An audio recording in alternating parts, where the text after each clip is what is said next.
Headline edition, July 8, 1947. The Army Air Forces has announced that a flying disc has been found and is now in the possession of the Army.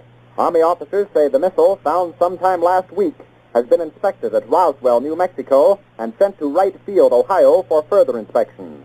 The American Broadcasting Company and affiliated stations present Headline Edition with Taylor Grant. From all over the world, wherever the day's headlines are made, Headline Edition brings you accurate, timely reports on the news behind those headlines, plus informative in-person interviews with the men and women who made the headlines today.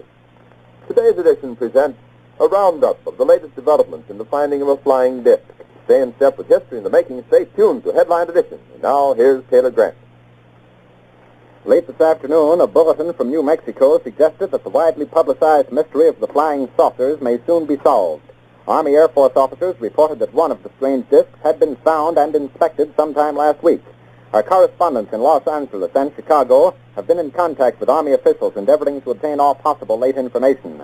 Joe Wilson reports to us now from Chicago. The Army may be getting to the bottom of all this talk about the so-called flying saucer.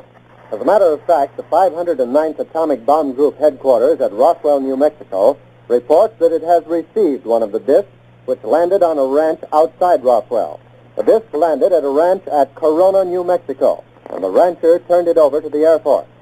Rancher W.W. Brazell was the man who discovered the saucer. Colonel William Blanchard of the Roswell Air Base refuses to give details of what the flying disc looks like.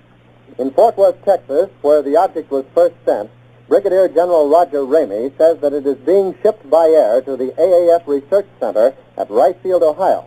A few moments ago, I talked to officials at Wright Field, and they declared that they expect the so-called flying saucer to be delivered there, but that it hasn't arrived as yet. In the meantime, General Ramey describes the object as being of flimsy construction, almost like a box kite. He says that it was so battered that he was unable to determine whether it had a disc form, and he does not indicate its size. Ramey says that so far as can be determined, no one saw the object in the air, and he describes it as being made of some sort of tinfoil.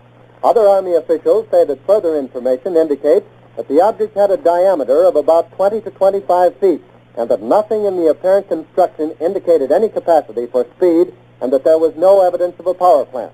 The disc also appeared too flimsy to carry a man. Now, back to Taylor Grant in New York.